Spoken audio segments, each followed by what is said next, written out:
I walk around going like, how can I make everything better, including myself, right? It's like a gift and a curse. Lowering your expectations for others, but at the same time, keeping high standards and raising standards for yourself.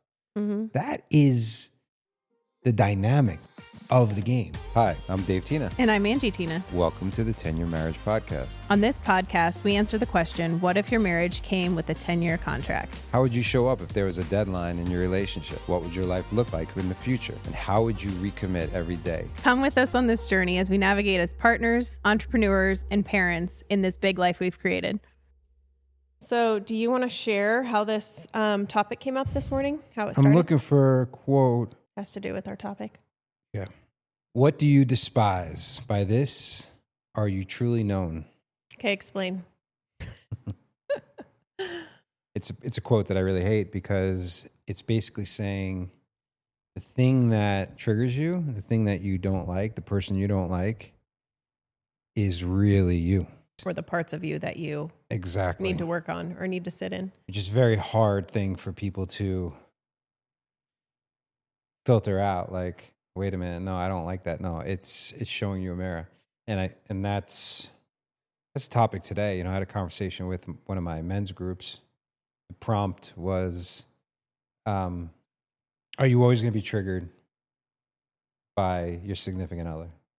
Are you ever going to arrive at a place where that doesn't happen? That nothing triggers you with them. Yeah. Exactly.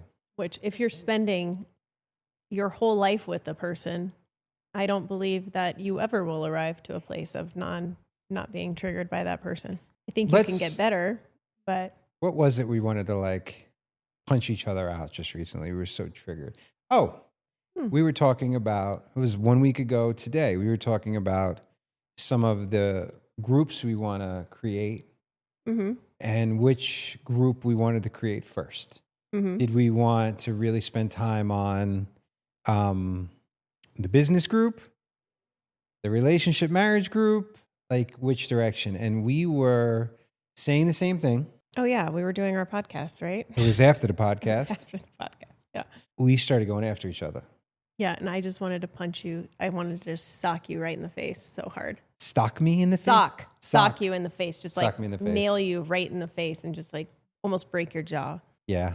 I don't know if I ever want to punch you because it's just a really aggressive thought, but I wouldn't mind taking I think my palm is big enough to palm your face and just like put my whole palm on your face, like palming a basketball. You've tried that before. And just crunch it. You like, haven't crunched it. Like you're talking and I just want to put my palm on your face and stop everything from continuing. Like, whoom. And so why were we triggered? Like it's easy for me to understand right now why we were triggered. Can you figure it out? Yeah, I mean, it's I think expectations for one. I think it's also, like we were just talking about, like what trigger the problem with what we were talking about is we were saying the exact same thing. And I don't know why we were triggered so much because we actually were saying, okay, go for it. It's just so cheesy. I want to be like trigonometry. That's what we should title that. Trigonometry. No, I mean, it's relevant because there's so many people triggered nowadays over stupid shit. It was a mirror, right? I mean, we're looking at these things that are so entwined with what we want to do that haven't been proven out yet. We haven't put the offer out. And really, it's just this fear-based feeling of, are we going to get this wrong? Are we going to get it wrong? And is it going to happen fast enough? So that's where you were coming from, right? Yeah. And so we were both bringing our scarcity minds, our fear-based minds, I'm not enough, will this work? Our fear of failure minds. Like that, both of us that's what was showing up. Yep. Right? Because we obviously haven't done that next thing yet. And so we were stuck in a fear loop. Yeah. Which I think it always kind of stems back to that, right? Like how much of your trigger is from those feelings of not feeling loved, not being enough, not feeling worthy, fear of rejection. Like I think most of them, if you really like continue to peel back the layers, most of them stem from that.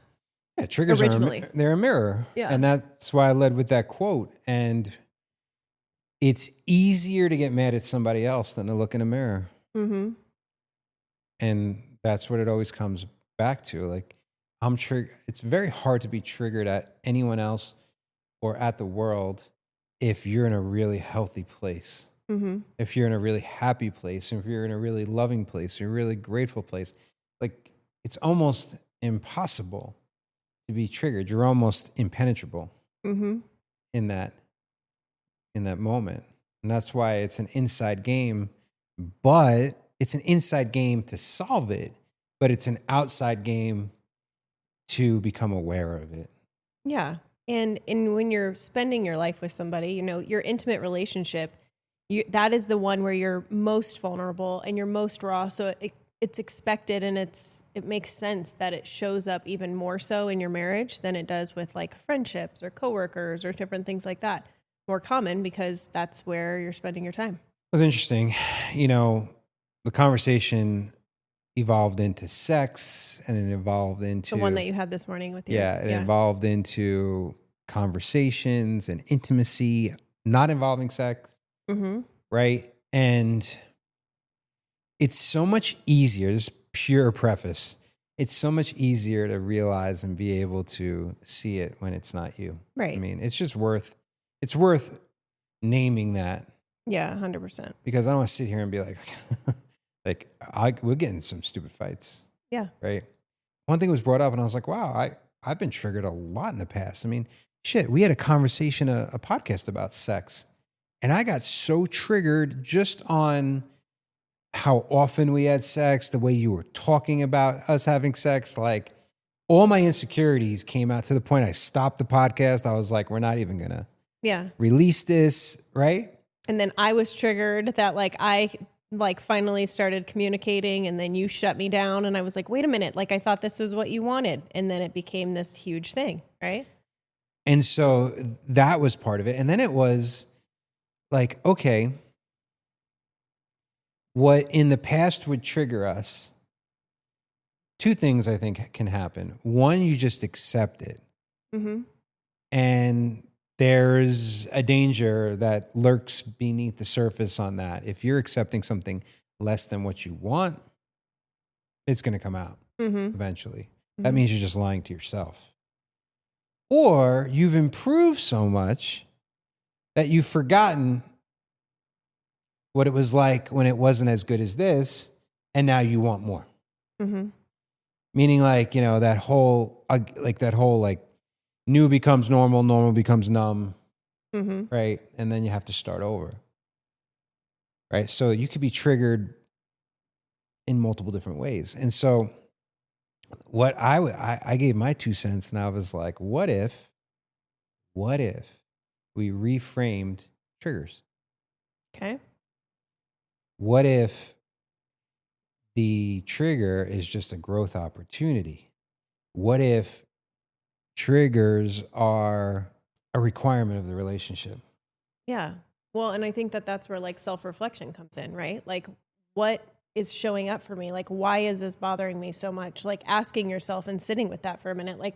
I listened to a podcast this morning, and it was Peter Crone and Melissa Wood Health. And they were they weren't talking specifically about triggers, but something had happened to her, and she got really emotional because it had triggered this inner child in her, where she felt all these emotions coming up, and she all of a sudden felt like she was 8-year-old Melissa, and was harboring all this resentment and all these feelings. And instead of lashing out or commenting or doing something to just escalate the situation, she really sat with it. And she was started asking herself those questions, and asking herself because she was I own my shit. I own my responsibility in this. But at the same time, why is this showing up for me? What wounds you gotta is be, this? You got to be right here in the moment, right? Mm-hmm. I see he's probably doing a Facebook Live, and I'm like, this is the worst time to do a live. It's so where's my trigger? The trigger that this didn't, what you're saying. I'm like, what does that even mean? Why are you bringing that up? You're mentioning a podcast again. In the moment, I was getting triggered. Yeah, I can tell. And you know what it is? Like I'm able to be like, Because you're trying to control the frame. 100%. You're It's trying about to control. yes. And it's about control because I don't want to look like an idiot and I want it to be right. Right. And so if we weren't talking about triggers, I'd be like, motherfucker, like, why is he doing that? And why is she saying that? And what's going on here? Right. Yeah. And so then you take it a deeper step, like, or deeper level. Why do I have a feeling and need for control? Why do you? Abandonment issues and things like that. Mm-hmm. Chaos, my childhood, whatever, which even that is potentially a lie because.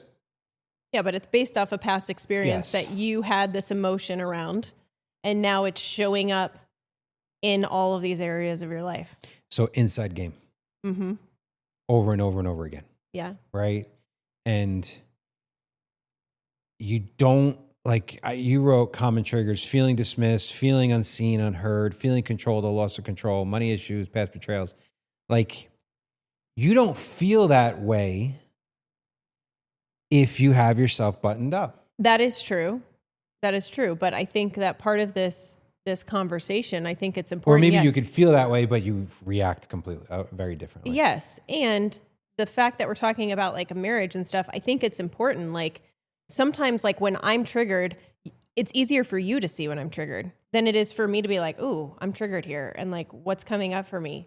Cause my reaction is typically like avoidant, defensiveness. Like I'm like one of those people where I'm just going to Not like as much retreat anymore though. You're getting really much better. because I'm doing a lot of the You put in the self-work, work, yeah. right?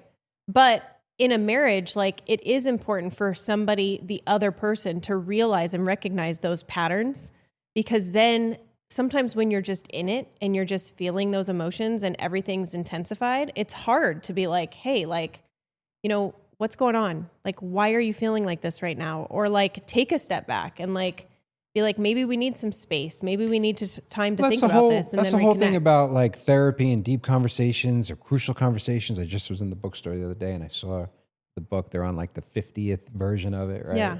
And I was like, man, it's never the issue. It's never the trigger. Right. That's with therapy. It's the That's when you have real underlying, conversation. There's always something deeper. So if you're having, and this is where like I'm getting good at realizing in the moment, what is this really about? Mm-hmm. Right. Yeah. And all of the things that society is dealing with right now, like what is this really about? I think that's a great question.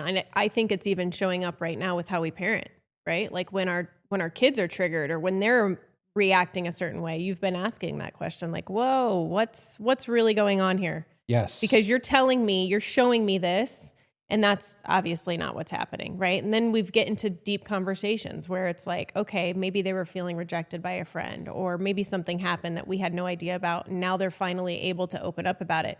But that initial like fighting with their sister or pushing somebody or reacting, like that's a great question. Like, what is this really about? What's really showing up for us right now? And that's the whole question. Like, where are the needs not being met? Yep. And it's not even about other people necessarily meeting their needs. What's going on in their brain, right? Yeah. And I've noticed this multiple times in the last week. The way you reacted to Lola not getting a part at the school play, Oh yeah. right? Total trigger. It was really about you I'm sure it was. because it was obviously about you being a mom me and wanting feeling to like I protect wanted to protect her. your Yeah. daughter who you feel like needs to be more involved with people and things like that. Whereas she doesn't get filled up the same way you do. Mm-hmm.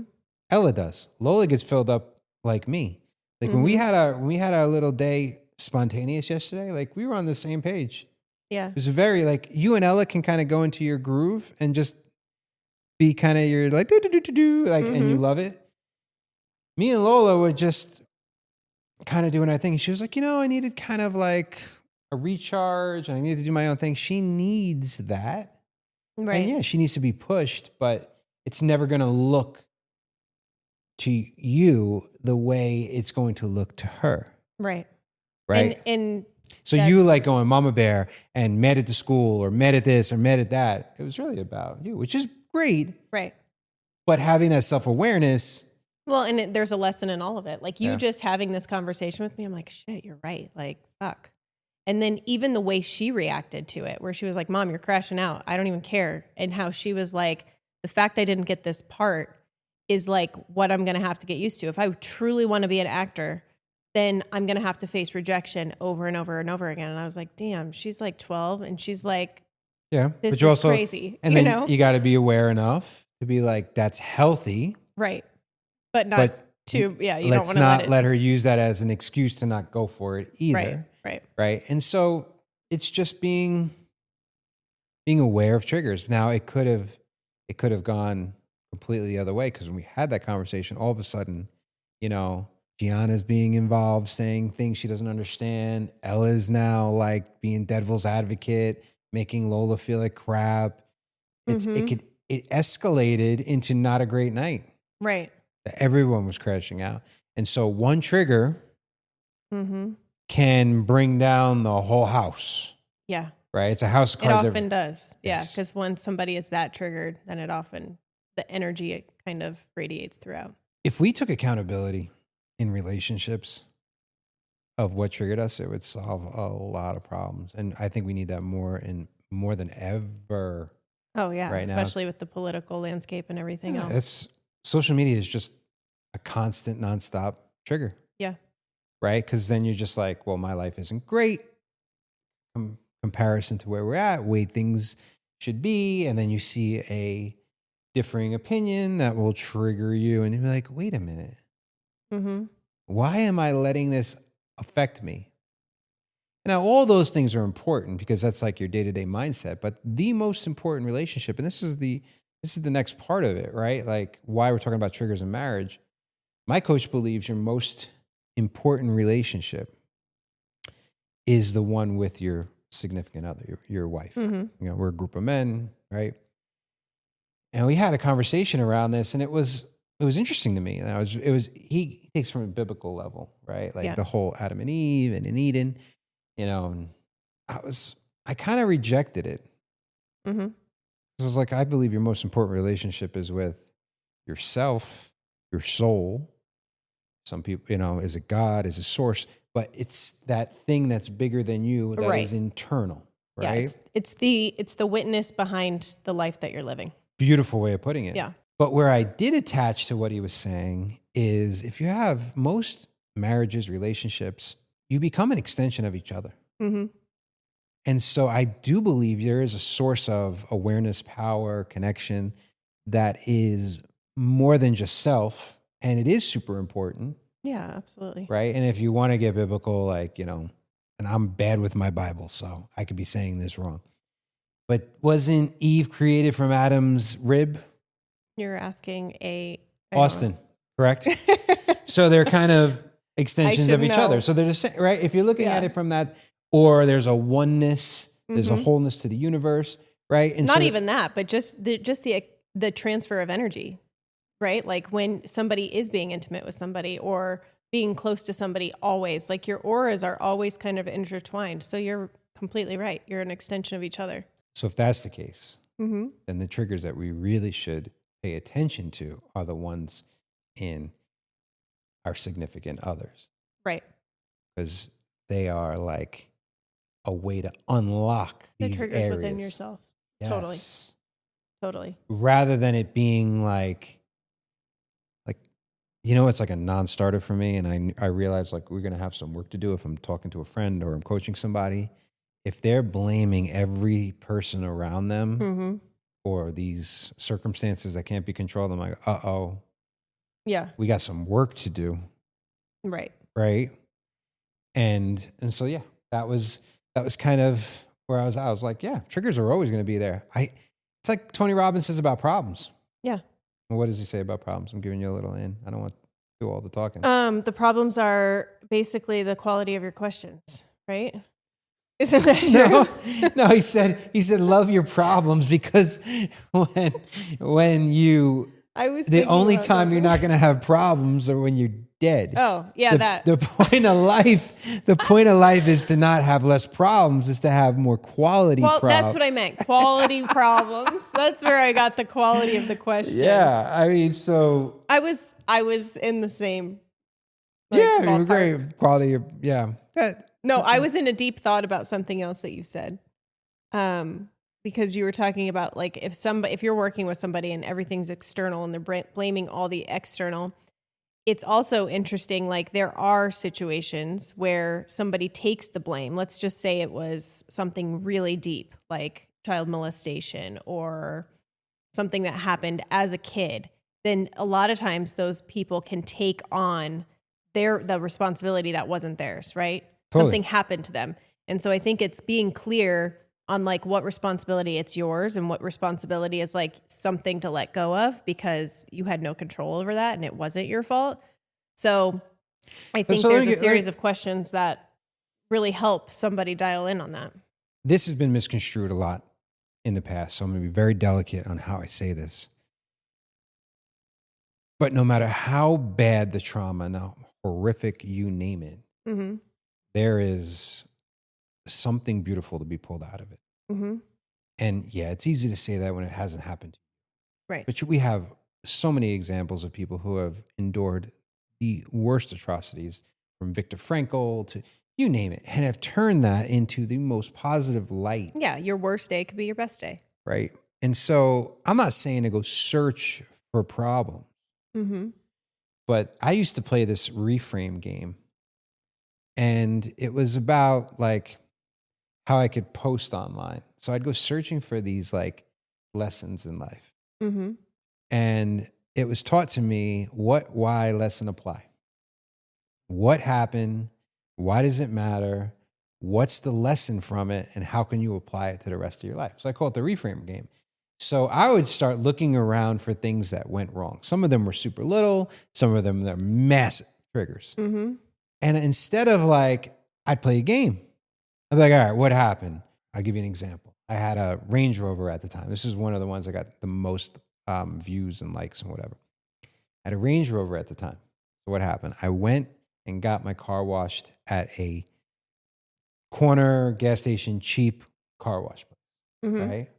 Well, what happened was I put it through. I didn't pay a lot, and it was terrible. I ended up having to spend another like 40 minutes outside my office finishing cleaning my car. And I was like, why the hell did I pay a little bit of money or even it just so I could clean my own car? Like, well, why does this matter? And I was like, well, I should just be having someone coming to my office, pay them more, do it while I'm working, spend more. And they spend all this time focusing on just my car, not trying to get 50 of them through, right? And so the lesson was, am I going to spend a $20 car wash on a $100,000 car? And so how could I apply this? And my application in my life is, am I going to treat my own body like that? Or am I going to get the best doctors, the best health people, and things like that? So you see, so rather than like getting super triggered that I wasted time during the day, spent not enough money on a car that I had to re-clean, it was like, where can I pull this out? Right. So the more and more I played this game, the more I was almost like looking for things to happen.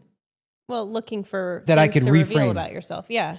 And I Right. think that those questions are great. Like when you can get scope, and because like when you're in it and you're like feeling it, it's really hard to like zoom out and be like, okay, like this is something that's happening to me. Cause I know when I'm triggered, especially with like the girls or with you or when we're in this thing, it is so hard to pull myself out of that moment and that emotion and be like, okay, you know, what could I learn from this? Like, it's really, really hard to have that.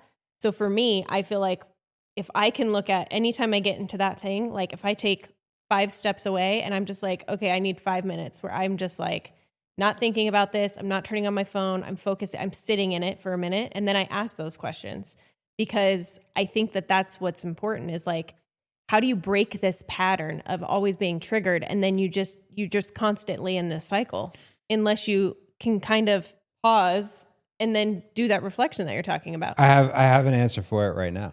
Mm-hmm. And it's one that would be great to apply in my own life. Right. Okay. So control what you can control Mm-hmm. right off the bat. So by controlling what you can control is be like, okay, so you're doing two things at once. Let's say you're making dinner and you want everyone to enjoy the meal and you don't want to be screaming at people. Set yourself up for success by saying, I can control telling everyone exactly what I want and need them to do. Can't control them, but you could at least communicate it, Mm-hmm. right? You can control how much you enjoy cooking, what you're cooking, things like that, right? Then the second part's the hardest part. Mm-hmm. And I would rail against this for the majority of my life. Detach from the outcome and lower your expectations. Mm-hmm. And it's for someone like me who has high standards and wants to control everything, these are two very difficult things to do. Oh, totally. Because as you're talking about that, I'm like, okay, great. You're trying to control the frame, to control what you can control. And then the second something doesn't go your way, then you're going to be triggered. It's going to then trigger. It's going to be like this waterfall of triggers throughout like our family, right? Where it's going to be like, oh, like, well, now I'm pissed because I'm the one cooking something. And I'm Yep. like, well, you should be lucky I'm even fucking cooking. And then the kids are going to sit down and they're going to be like, maybe take your side and be like, well, it's not that great, or say something. Then it even my walls go up even more. And as my walls go up, you start getting upset. Like there's this waterfall, this cascade of fucking triggers when something happens. So I agree with you, but it's almost like, how do you not react? I'm glad you asked. Okay, go for it, Mr. fucking prophet over here. I'm not prophet. Listen, just because, like, back to Morpheus, difference between knowing the path And walking the path. Oh, you actually remembered one. Yeah. No, that makes me not a hypocrite. Like, but at least having somewhat of awareness and an idea of how to combat it, that's two huge steps. Yeah, no, I agree. Implementation, okay. If you could pull off the trifecta, even better. Well, yeah, I guess it's just baby steps, right? When I was told so many times, lower your expectations, it was almost like you were attacking my most core belief. Right. Like I walk High around. expectations. I walk around going like, how can I make everything better, including Mhm. myself, right? It's like a gift and a curse. Lowering your expectations for others, but at the same time, keeping high standards and raising standards for yourself. Mm-hmm. That is the dynamic of the game. Like you could have high standards of what the meal looks like, how happy you're going to be, and you could be in your own little bubble. Yeah. That's controlling what you can control, Mm-hmm. right? And so it feels counterintuitive. What is it? I've said it a million times before. Expectations are nothing but premeditated resentment, Mm-hmm. right? Yeah. Because our expectations, even if they're clearly communicated, are never going to be met because there are expectations. It's like you're attaching an outcome to something you have no control over. Right. And that is a recipe for disaster. This is a zero-sum game. Right. Right. And so you're trying to control something. The more you try to control it, the worse it gets. And it's just the gap between what you wanted to happen and what actually happened just expands. Mm-hmm. Right. And so if you were like, I did my part, if I checked off the box, I enjoyed cooking this meal, I'm enjoying it. If I consider myself, if I'm rating myself as a good mom and a person that I want my own standards of being a mother, my own standards of being a wife, my own standards of how I want to eat in a health way, and you check all those boxes off, there should be joy in that. There could be. There could be. Even you're rejecting it right now. No, And I'm not. so- I'm not even rejecting it. I'm just saying that it's like it's easier said than done, right? Like all of this, like the triggers, that's why it's so important to have this like reflection and try to prevent it as much as possible and be like, listen, like these are the needs that I have. These are the needs that you have. And how can we meet each other with these needs? Like I used to get almost triggered when Brad, our leader at the equine stuff, would ask everybody about their needs. I was like, okay, well, how are we going to meet everybody's needs? Like, you know what I mean? But it's actually a great question. Like even talking to the kids, like what needs do you need to be met right now? Like I didn't think about that, but like letting Lola be like, I need to just have some time alone, or I need to finish my audiobook or whatever. Yes. You And know? at the same time, be like, well, I'm glad that's your need, but it's not going to be met. Mm-hmm. Right. But you're getting information. And Right? I getting hope you feedback. get your need met, Right. but I can't meet that need. Right. I can Or meet some help needs. them, especially with kids, help them try to figure out how to meet those needs. But with each other, I think it's a good question. Like there's times where I'm like, you know, you're dealing with something and it might just be worth asking, you know, like what need could be met right now? Or like, how could I help meet your needs? Or, you know what I mean? I think a lot could be done by that. Or same thing with me. Like if I'm going through something, like sometimes you want to talk and you want to force the conversation. And sometimes my need is to just have a minute. You know what I mean?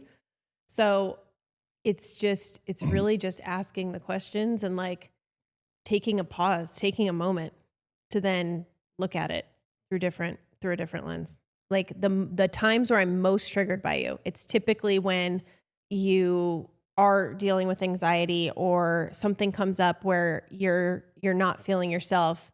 Like I get triggered, but then when I do, like the times I have sat and been like, well, shoot, like what could I do to help? And then you explain like what needs to happen, like what you're desiring. I then in turn, instead of feeling triggered, like my desire is to help you. Then that's a need for me, is to be like, oh, I want to help him. I want to make this better. Whereas in the past, I'm already in my head and maybe in not a great place. And you attacking would make me go one of two ways. Yeah. Right? Like in pure like sadness, Mm-hmm. like beat the hell out of myself, or rage. Right. Attack. Well, and both Or- of those or are both. both of those are showing up from old wounds that you have as a child, right?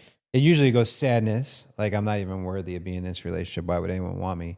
To complete fuck you. And now I'm going to attack. Yeah. Right. And Exactly. then it's a terrible, it would expose both. My trigger would lead to your trigger, would lead, and then it's like I yes. said, it's a cascade of triggers. It is not a good loop.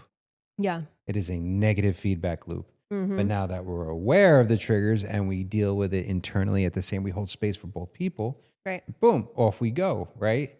And this isn't like something that you just get this skill overnight, but you can make a conscious change. Oh yeah. Could be much better. immediately. Yeah. I To feel just- like we've progressively gotten better and better with our relationship and how we trigger each other and then how we respond to each other's triggers. Yeah. So it's okay. So it's showing up, holding space, and having boundaries for ourselves, Mm-hmm. right? Because overcorrection isn't the answer either. Right. Right. Totally. So it's like, and that's a healthy, secure relationship with yourself that then pours over to the person you're with. Mm-hmm. So I would argue or debate or even invite you to really start loving the triggers. Start loving the opportunities to see something about yourself and be like, wow, this is an opportunity for growth. This is an opportunity for growth of our relationship. This is an opportunity for growth for myself. And be grateful that you're willing to actually have these conversations, to not hide from them, to be like, this is really like getting to me. Yeah. And I don't know, like, here's what I think I'm contributing to this, but I'm curious how you feel about it. And then if you have two people who are willing to, Have that conversation, that's powerful. you're Well, going to get somewhere. and how big of a gift is the trigger then? And like being able to heal like all those parts of you that feel those unmet needs or those reactions of not being loved and not being enough and all that, and having that conversation with your spouse, like really truly connecting over it, could heal. So it's like therapy in itself. Plus, you're taking all the heaviness and weight away from having this expectation or of a perfect relationship. Mm-hmm. To be like, that does not exist. We're always going to fight. We're always going to get pissed off at each other here and there, and looking at it almost amused And Looking now at it with curiosity instead of judgment. and it could be, you could play with it a little more. And then now it's not the thing that is pushing you apart and breaking the relationship and the reason why you believe we're not connected. It becomes a thing that actually pulls you closer and makes you have a stronger relationship. That's the irony of the entire game, that the very thing that can break you could become the thing that makes you unbreakable. Mm-hmm. That was fucking good. That's good. It's a perfect ending. Perfect. Beautiful. Bye-bye.